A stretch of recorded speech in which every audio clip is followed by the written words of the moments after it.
আমাদের সকলের ইমাম সিরাজুল উম্মাহ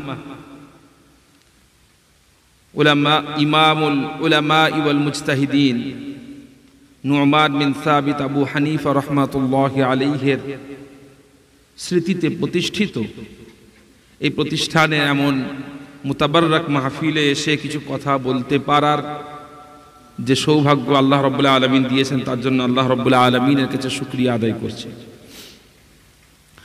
আজকে এমন এক মুতাবাররাক মাহফিল যেখানে এতগুলো আলেম ওলামার উপস্থিতি, সে জায়গায় আমি নতুন করে কিছু বলতে পারবো সে আশা আমার নেই। তবে যেহেতু এখানে বসেছি, কিছু কথা আলোচনা আপনাদের সম্মুখে রাখব।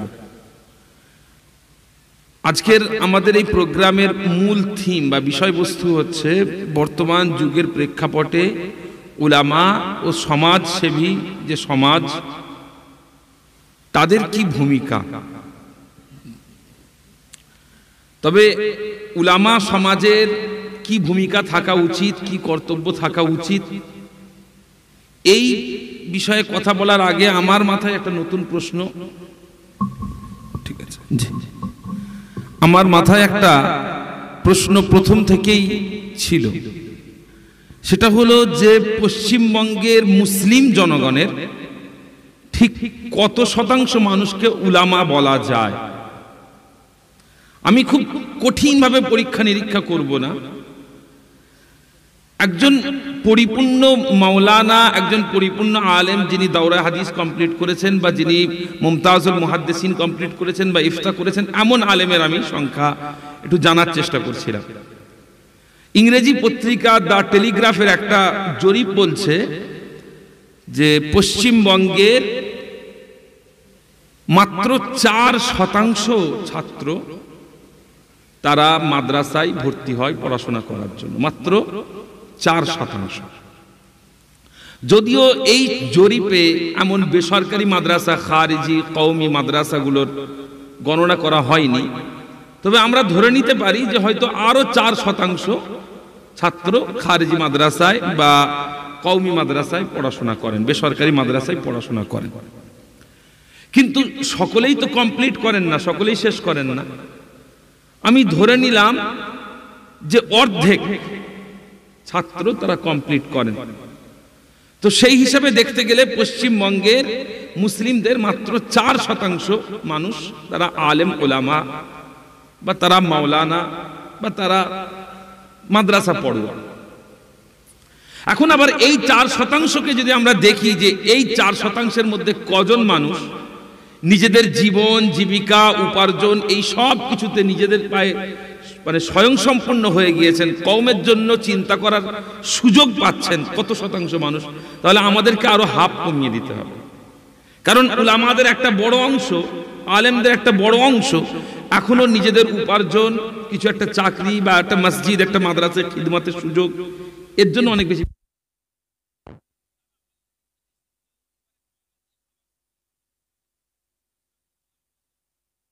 কমিয়ে দিল।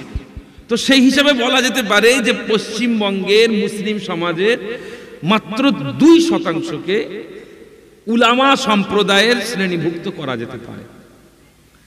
এখন অপরদিকে আমরা যদি দেখি যে এই 2% মানুষের কাছে পুরো মুসলিম জাতির এক্সপেকটেশনস, আশা কতটা, আপনি লক্ষ্য করবেন পুরো মুসলিম জাতির সমস্ত আশা ভরসা এক্সপেকটেশনস যা কিছু আছে সব কিছু উলামা সম্প্রদায়ের উপর।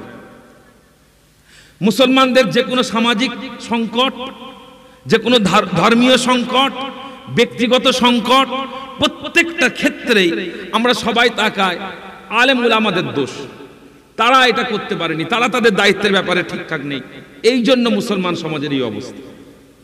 কিন্তু আমার মনে হয়েছে যে এই এত কম সংখ্যক উলামার উপরে পুরো জাতির বার্ডেন, তার যে বাহনটা, তার যে ওয়েট চাপিয়ে দেওয়াটা একটা বেইনসাফি। বরং এই জাতির বার্ডেন, তার যে ভারিত্ব, সেটা যেমন উলামাদের উপরে থাকবে, ঠিক একইভাবে বাকি 98% মুসলমানের উপরেও থাকতে হবে। তারপরেও যদি আমরা তবু আশা করি যে উলামা সম্প্রদায় 2% উলামা সম্প্রদায়, তারা এত কিছুর পরেও যদি কিছু কাজ তারা করতে পারেন, এই কাজগুলোর মধ্যে দিয়ে কিন্তু মুসলিম জাতির কিছু উন্নয়ন হওয়া সম্ভব। আমি আমার দৃষ্টিতে, কারণ এখানে আমি চিরন্তন সত্য কথা বলতে পারবো না, আমার দৃষ্টিতে বা আমার ওপিনিয়নে উলামা সম্প্রদায়ের কি কি দায়িত্ব, কি কি কর্তব্য আছে বলে আমার মনে হয়েছে। আমি 2 রকম দায়িত্বের কথা বলবো। একটা আমভাবে সমস্ত মুসলিমদের জন্য উলামাদের দায়িত্ব, আর আরেকটা সেটা হলো ভবিষ্যৎ প্রজন্মের আমাদের যুবক শ্রেণীর জন্য উলামাদের দায়িত্ব কর্তব্য। প্রথম বলি আমভাবে, সাধারণভাবে পুরো মুসলিম জাতির জন্য উলামা সম্প্রদায়ের কি দায়িত্ব, কি কর্তব্য বর্তায়। আমরা যদি একটু ইসলামের দিকে যারা একটু পড়াশোনা করি, ইসলাম নিয়ে যারা চর্চা করি, আমরা একটা জিনিস লক্ষ্য করেছি যে ইসলাম কোনো রিজিড ধর্ম নয়, ভঙ্গুর, অনমনীয়, ওই কি বলা হয় শুকনো বাঁশের মতো ধর্ম না, বরং ইসলামের মধ্যে একটা ফ্লেক্সিবিলিটি আছে। ইসলামের মধ্যে একটা কোন জিনিসকে গ্রহণ করার, কোন কালচার, কোন দেশ, কোন সংস্কৃতিকে গ্রহণ করার এবং সেখানে কিছু কাজ করার মতো শক্তি ইসলামের মধ্যে আছে।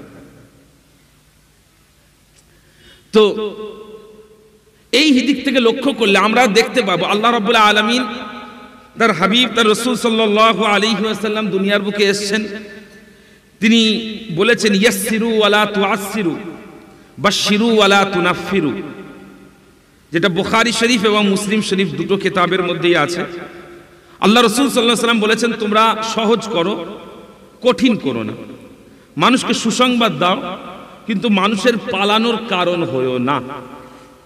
অপর একটা হাদিস যেটা সহিহুল বুখারীতে আছে, আল্লাহ রাসূল সাল্লাল্লাহু আলাইহি ওয়াসাল্লাম বলছেন ইন্নাদ দীনা ইউসরুন, দিন হচ্ছে সহজ, ওয়ালা ইউশাদ্দাদ দীনা আহাদুন ইল্লা গালাবাহু, তবে কেউ যদি ধর্মকে নিজের উপরে কঠিন করে নেয়, ওভারবার্ডেন করে নেয়, তার উপরে চাপিয়ে নেয়, তাহলে কি দিন তাকে অভিভূত করে ফেলবে বা তাকে গ্রাস করে ফেলবে। তো এই দুটো হাদিসকে যদি আমরা সামনে রাখি, এখান থেকে আমরা একটা জিনিস লক্ষ্য করছি যে ইসলাম সহজ সরলতার দিকে আমাদেরকে আহ্বান করছে। আল্লাহ রাব্বুল আলামিন কুরআন মাজিদের মধ্যে বলেছেন লা ইউকাল্লিফুল্লাহু নাফসান ইল্লা উসআহা, আল্লাহ তাআলা কোন আত্মার উপরে এমন কোন দায়িত্ব চাপিয়ে দেননি যেটা আত্মা বহন করতে পারবে না। তো ইসলাম আমাদেরকে, পুরো মুসলিম জাতিকে একটা সহজ সরল ধর্মের দিকে, আর দ্বীনুস সামহা, একটা সহজ সরল ধর্মের দিকে আহ্বান করেছে। ইসলামের মধ্যে অ্যাডাপ্টিবিলিটি আছে, গ্রহণ করার ক্ষমতা আছে। কিন্তু এত কিছু থাকার পরেও আপনি লক্ষ্য করবেন, এত ইসলাম আমাদেরকে ছাড় দেওয়ার পরেও বর্তমান সময়ের সাধারণ মুসলিম সমাজ এত ছাড় দেওয়ার পরেও গণ্ডিটাকে অতিক্রম করার জন্য সর্বোচ্চ সচেষ্ট। এত ছাড় দেওয়া হয়েছে, তারপরেও আমাদেরকে তার বাইরে যেতে হবে। ইসলামের যে সীমা সেটা কোনো ছোট সীমা নয়, একটা বিরাট বড় সীমা, কিন্তু তার বাইরেও আমাদেরকে যেতে হবে। বিজাতীয় সংস্কৃতিকে গ্রহণ করা, বর্তমান সময়ের যদি আমরা মুসলিম জাতির দিকে দেখি পশ্চিম বাংলার, আমার কাছে সব থেকে বড় কনসার্ন এইগুলোকে মনে হয়েছে। বিজাতীয় সংস্কৃতিকে চূড়ান্তভাবে গ্রহণ করা। মুসলমানদের একটা বিয়ে বাড়িতে যান, আপনি লক্ষ্য করবেন যে কোনো বিয়ে বাড়িতে যান, আমরা যারা এখানে অনেক মানুষ আছে আলেম ওলামা, আমরা খুব বেশি রিলেট করতে পারবো। আপনার সঙ্গে কারো ভালো সম্পর্ক আছে, আপনাকে তিনি ডেকেছেন আপনার তার পরিবারের বিয়েতে, আপনি গিয়ে দেখলেন সেখানে বেপর্দা মহিলারা ঘোরাফেরা করছে, একদিকে গান বাজছে, কয়েকজন মানুষ কিছু উটকো পোশাক পরে ঘুরে, আপনি সেখানে একজন আলেম হয়ে যেন মনে হবে আপনি একটা সমাজচ্যুত মানুষ। এই জায়গায় আপনার মনে হবে যে আমার কোনো স্থান নেই এখানে। কেন এটা হচ্ছে? তার কারণ এই পুরো জাতি ইসলামের যে গণ্ডি তার বাইরে চলে গেছে, ওখানে গিয়ে আপনি নিজেকে আর তাদের সঙ্গে মেলাতে পারছেন। মুসলমানদের পরিবারগুলোতে, অধিকাংশ পরিবারগুলোতে এখন জন্মদিন পালন করা হয়। আপনি দেখেন মুসলমানদের এই যে বিজাতীয় সংস্কৃতি, কালচার কি ইসলামের মধ্যে অনুপ্রবেশ ঘটানো। আরো একটা প্রবলেম, যেটা আমার মনে হয়েছে অনেক বড় একটা বিরাট বড় প্রবলেম, সেটা হলো বর্তমান সময়ের যুবক শ্রেণী, যারা মাদ্রাসা পড়ুয়া নয়, আলেম উলামাদের সাথে সম্পর্ক রাখেন না, এমন শ্রেণী, তারা ব্যাপকভাবে হালাল এবং হারামের যে গণ্ডি, এটাকে যেন ভুলতে চেয়েছেন। এটাকে একটা মাঝখানে একটা গ্রে পয়েন্ট তৈরি করার চেষ্টা করছেন, যে এটা হালালও নয়, এটা হারামও নয়। বর্তমান সময়েতে অধিকাংশ যুবক, আপনারা যারা আলেম উলামা তারা লক্ষ্য করছেন কিনা জানি না, অধিকাংশ যুবক বর্তমান সময়েতে তারা অনলাইনের মাধ্যমে এমন উপার্জনের মাধ্যম তৈরি করছেন যেগুলো সন্দেহজনক, এবং সেগুলো হালাল হওয়াটা প্রমাণিত নয়, বরং অনেক ক্ষেত্রে সেগুলো হারাম, অনেক ক্ষেত্রে সেগুলো নাজায়েজ। আরো একটা বড় প্রবলেম বর্তমান সময়ে আমি লক্ষ্য করছি, সেটা হলো আমাদের মুসলিম সমাজের মধ্যে পর্দা প্রথার বিলোপ ঘটেছে, চূড়ান্তভাবে বিলোপ ঘটেছে, পর্দা প্রথা নেই। তো এই যে কয়েকটা প্রবলেম এবং আরো অনেক প্রবলেমগুলো আছে, প্রশ্ন হচ্ছে একজন মানুষ এই কাজগুলো করছে কেন? বিজাতীয় সংস্কৃতির প্রতি তার আগ্রহ বাড়ছে কেন? মুসলমান তার বিয়ে বাড়িতে ইসলামের রুচি নেই কেন? মুসলমান তার লেবাস, পোশাক, তার আখলাক, চরিত্রে ইসলামের রুচি নেই কেন? আমার মনে হয়েছে দুটো কারণ, একটা হলো না জানা, আর একটা হলো অবহেলা। না জানার কারণ এখানেই আমাদের আলেম উলামাদের দায়িত্ব এসে পড়ে। সেটা কি? যে আমরা আলেম উলামাগণ, আমাকে একটু সিগন্যাল দেবেন কখন শেষ করতে হবে। আমরা আলেম উলামাগণ, আমাদের কাজ হচ্ছে জানানো। আমি একটা উদাহরণ দিই আপনাকে। রিসেন্টলি একটা অর্থনৈতিক একটা মানে অনলাইনে একটা লেনদেনের জায়গা তৈরি হয়েছে, এনএফটির মাধ্যমে আমাদের মুসলমানদের মধ্যে একটা বড় অংশ তারা উপার্জন করছে, টাকা ইনকাম করছে। প্রতিদিন 20,000 25,000 টাকা রোজগার হচ্ছে এবং ব্যাপকভাবে মুসলমানরা তার মধ্যে ঢুকছে। এখনো পর্যন্ত ব্যাপকভাবে আমাদের আলেম উলামাদের পক্ষ থেকে সামগ্রিকভাবে এটার প্রতিরোধের কোনো বক্তব্য, কোনো মাকালা, কোনো প্রবন্ধ, কোনো ফাতাওয়া এখনো পর্যন্ত সামগ্রিকভাবে তৈরি হয়নি। কেউ ব্যক্তিগতভাবে করেছেন, কেউ ব্যক্তিগতভাবে ফাতাওয়া দিয়েছেন, ফাতাওয়ার মধ্যে কারণ বলেননি, জাস্ট বলেছেন এটা নাজায়েজ। কিন্তু যেটা হওয়া দরকার ছিল মানুষকে বোঝানো যে এটা এই কারণে নাজায়েজ, এটা এই কারণে চলবে, এখনো পর্যন্ত হয়নি। এই জায়গাতে আমাদের দায়িত্ব হচ্ছে, দায়িত্ব নিয়ে আমাদেরকে সাধারণ মানুষের কাছে জানানো যে তাদের জীবনের যে কাজগুলো তারা করছে তার মধ্যে কোনটা জায়েজ, কোনটা নাজায়েজ, কোনটা আমাদের নয়। আর অবহেলাটা তৈরি হয়েছে তার কারণ হলো আমরা অনেক ক্ষেত্রে উলামাগণ সাধারণ মানুষের ব্যাপারে অনেক বেশি নিরাশ, আমাদের মধ্যে নিরাশা কাজ করে। রিসেন্টলি আমি এক জায়গায় গেছিলাম একটা প্রোগ্রামে, এমন একটা জায়গায় গেছি যে প্রোগ্রামে সমস্ত দায়িত্বশীলদের সঙ্গে আমার মারাত্মক ইখতিলাফ আছে। ইখতিলাফ বলতে কি, তাদের সঙ্গে আমার তর্ক বিতর্ক, ঝগড়ার জায়গা পর্যন্ত আছে। তো আমি সেখানে গেলাম, গিয়ে দেখলাম পুরো প্রোগ্রামে বেপর্দা মহিলাদের আনাগোনা, পুরো প্রোগ্রামে সেখানে মেলার মতো আয়োজন ইসলামিক ক্ষেত্রে। তো আমি সেখানে গিয়ে বললাম যে আপনারা এটা মানা করেননি, এমন ইসলামিক শরিয়তের একটা প্রোগ্রামে এই ধরনের কাজগুলো হচ্ছে, মানা করেননি। তারা আমাকে বললেন যে আমরা মানা করলে শুনবে না।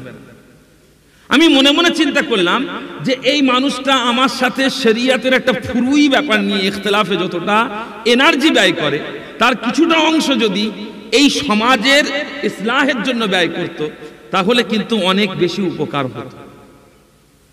তো এই জিনিসটা আমার মনে হয়েছে উলামাদের কাছে সাধারণ মানুষের জন্য, সাধারণ মানুষের উপরে উলামাদের দায়িত্ব করতে। এবারে হচ্ছে যুবক সমাজের জন্য কি করা যায়, ভবিষ্যৎ প্রজন্মের জন্য কি করা যায়। আমি এখানে দুটো প্রবলেমের কথা বলবো। নাম্বার 1, সেটা হলো আমাদের শিক্ষার ক্ষেত্রে সংকট। একজন ব্যক্তির নাম বলবো, তার নাম হচ্ছে প্রফেসর ডক্টর সুগত মিত্র, যিনি রাজস্থানের NIIT যে প্রতিষ্ঠান আছে, ইনস্টিটিউশন আছে, সেখানকার প্রফেসর এমিরেটাস। তিনি একটা কথা বলছেন যে it's quite fashionable to say that the education system is broken. It's not broken, it's wonderfully constructed. It's just that we don't need it anymore. It's outdated. বলছেন অনেকে বলেন যে এডুকেশন সিস্টেম ভেঙে পড়েছে, নষ্ট হয়ে গেছে। না, এডুকেশন সিস্টেম খুব ভালো আছে, খুব সুন্দর গুছানো আছে, কিন্তু এটার আর দরকার নেই, এটা পুরাতন হয়ে গেছে। এখন যে এডুকেশন সিস্টেম চলছে পুরাতন হয়ে গেছে। তিনি যদিও এটা মডার্ন এডুকেশন সিস্টেমের ব্যাপারে বলছেন, আমরা আলেম ওলামারা এখনো দ্বীনি এডুকেশন সিস্টেমের ব্যাপারে এটা বলছি না, কিন্তু অ্যাকচুয়ালি আমরা যদি নিজেদের মধ্যে পরিবর্তন না করি এডুকেশন সিস্টেমের মধ্যে, তাহলে কিন্তু খুব শীঘ্রই এই কথা বলা হবে যে মাদ্রাসা এডুকেশন সিস্টেম আমরাই আলেম ওলামারাই বলবো যে এটা ব্যাকডেটেড, এটা পুরাতন হয়ে গেছে, এটা আর চলবে না। এডুকেশন সিস্টেমের মধ্যে কি পরিবর্তন আনতে হবে, আমাদের আলেমদের কি দায়িত্ব, সেটা হলো আমাদের বড়রা একটা কথা বলেন যে ডিগ্রি দরকার, জীবনে ডিগ্রি দরকার, কিন্তু আমার মনে হচ্ছে ডিগ্রির থেকে অনেক বেশি দরকার। ডিগ্রি পুরাতন হয়ে গেছে, এখন আর কেউ ডিগ্রি দেখে না। ডিগ্রির থেকে অনেক বেশি প্রয়োজন হলো স্কিলস। একটা ছাত্র, একজন ছেলে একটা বিষয়ে নিজের জ্ঞান, নিজের অভিজ্ঞতা, নিজের চর্চা এর মাধ্যমে একটা কাজ সুন্দরভাবে করতে পারবে, এই ক্ষমতা তার মধ্যে দেওয়া। একজন ছেলে, খুব রিসেন্ট সময়ের কথা বলি, আমার একজন বন্ধু লাস্ট কয়েকদিন আগে তার সঙ্গে আমি একসঙ্গে গাড়ি চালাতে যেতে যাচ্ছি, সে আমাকে একটা কথা বললো যে ভাই আমাদের আলেম ওলামাদের আর কোনো কিচ্ছু করার নেই ইমামতি ছাড়া। তো শেষ করব, কিছু করার নেই ইমামতি করা ছাড়া।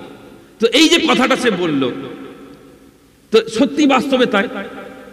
এই জায়গা থেকে বেরোতে গেলে, এই লুপ থেকে বেরোতে গেলে আমাদের জন্য যেটা করণীয় সেটা হলো যে আমাদের মধ্যে স্কিল সেট তৈরি করা। একটা দেশে কটা মানুষ ক্রিকেট দেখে, কটা মানুষ সিনেমা দেখে? খুব কম মানুষ দেখেন, কিন্তু তারপরেও এই ক্রিকেট নিয়ে, সিনেমা নিয়ে কোটি কোটি টাকার অর্থ লেনদেন হচ্ছে।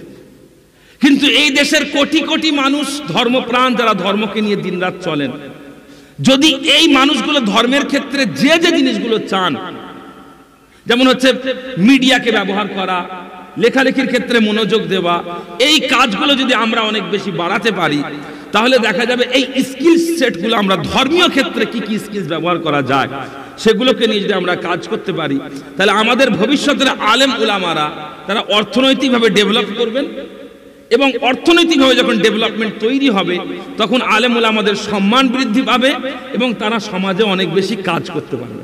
তো সেই জন্য আমার এই পরামর্শ থাকবে, আমার মনে হয়েছে ব্যক্তিগতভাবে যে আলেম উলামাদের জন্য যেটা দরকার সেটা হলো তাদের স্কিল সেট তৈরি করা। আমাদের দায়িত্ব আমাদের ছাত্রদের মধ্যে বিভিন্ন স্কিল সেট তৈরি করানো, তাদেরকে লিখতে শেখানো, বলতে শেখানো, বক্তব্য দেওয়াতে শেখানো, তাদেরকে মিডিয়া ব্যবহার করতে শেখানো, যাতে ভবিষ্যতে তারা এই স্কিল সেটকে কাজে লাগিয়ে ইসলামের প্রচার প্রসারের ক্ষেত্রে খেদমত করতে পারে।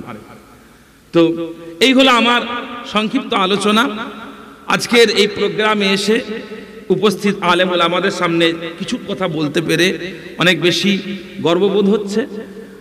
আল্লাহ রাব্বুল আলামিন আমাদের সকলকে কবুল করুন।